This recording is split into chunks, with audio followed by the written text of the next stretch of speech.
Yo les petits potes, j'espère que vous êtes en pleine forme. En tout cas pour moi ça va tranquille. Aujourd'hui les amis, toute nouvelle vidéo sur la chaîne. On va voir ensemble les 12 paramètres les plus importants à configurer sur eFootball 2026 mobile pour pouvoir jouer comme un vrai pro et monter rapidement en division. C'est une vidéo très demandée par beaucoup d'entre vous et franchement ça fait plaisir parce que je vois que vous voulez vraiment progresser dans le jeu. Alors restez bien jusqu'à la fin pour ne rien louper. Mais avant de commencer les amis, n'hésitez pas à lâcher un gros like pour mieux soutenir et à vous abonner à la chaîne pour rejoindre la famille. Allez, sans plus attendre, on commence tout de suite la vidéo.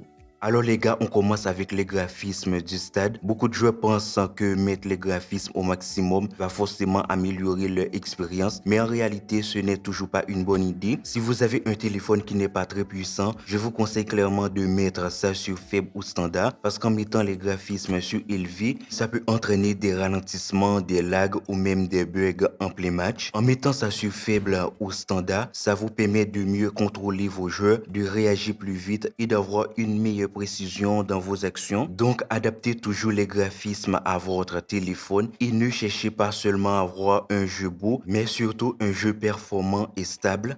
Deuxième paramètre, la caméra. Je vous recommande fortement de mettre la caméra sur l'âge dynamique parce que ça vous donne une vision beaucoup plus large du terrain. Avec la caméra l'âge dynamique, ça vous permet de construire vos actions beaucoup plus facilement et de jouer de manière plus intelligente. Les amis, cette caméra va vraiment améliorer votre gameplay. Troisième paramètre, le type de commande. Je vous conseille clairement de jouer avec la manette virtuelle au lieu du mode toucher et effleurer parce que avec la caméra virtuelle, vous pouvez mieux diriger vos joueurs, faire des dribbles plus propres et être plus réactif dans les moments importants. Donc, si vous voulez vraiment progresser, laissez ça sur la manette virtuelle.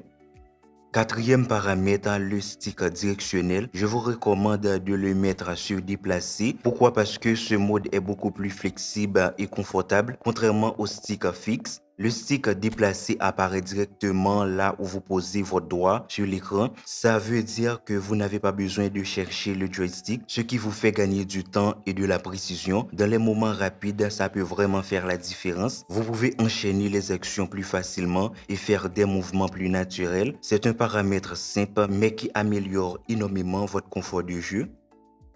Cinquième paramètre, le changement de curseur. C'est un paramètre très important, surtout en défense. Je vous conseille de le mettre sur semi-auto ou assisté. Ces modes vous permettent de changer de joueur pour le marquage plus facilement tout en gardant le contrôle. Le mode manuel est un peu compliqué, mais le semi-auto, c'est le meilleur équilibre. Il vous permet d'être rapide, précis et efficace en défense. Sixième paramètre, la taille de la zone de saisie. Je vous conseille de la mettre sur moyen pour avoir beaucoup plus de précision. Si vous mettez ça sur étroit, vous allez avoir du mal à contrôler vos actions, surtout dans les moments rapides. Et si vous mettez ça sur grand, vous risquez de faire des erreurs parce que vos commandes seront moins précises. Mais le mode moyen vous permet d'avoir un bon contrôle du jeu. C'est un réglage simple mais très efficace pour bien défendre et attaquer dans le jeu. Alors je la pose la question pour son rôle en début. Il tente sa chance. Le but. Septième paramètre, les commandes en défense. Je vous conseille de rester sur le mode standard. Le style pour pressing peut sembler intéressant parce qu'il met de la pression sur l'adversaire, mais en réalité, il est risqué parce que parfois vos joueurs sortent automatiquement de leur position, ce qui peut créer des espaces derrière et contre un adversaire qui joue bien, ces espaces peuvent être exploités très facilement. Avec le mode standard, vous gardez le contrôle de vos défenseurs tout en évitant de vous faire surprendre. Une bonne défense, c'est avant tout une défense bien organisée.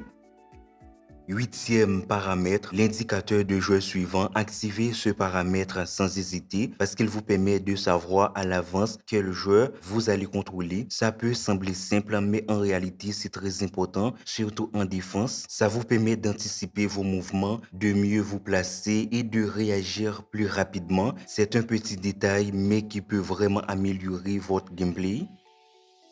Neuvième paramètre à configurer, les rôles pendant le match. Dans jeu joignant l'attaque 1, 2 et 3, lorsque vous choisissez des joueurs qui vont monter en attaque, il est important de sélectionner des joueurs qui sont bons de la tête, surtout pour les corners et les coups de pied arrêtés. Mais attention, évitez de sélectionner vos deux défenseurs centraux en même temps. Si vous perdez le ballon, vous risquez de vous faire surprendre en contre-attaque. L'idéal, c'est de faire monter un attaquant et un défenseur. C'est avant tout une question de stratégie et d'équilibre.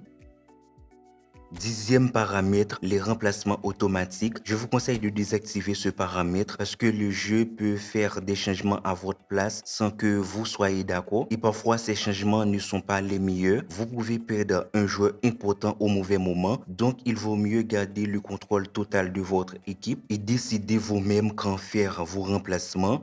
Voilà, c'est très important les gars.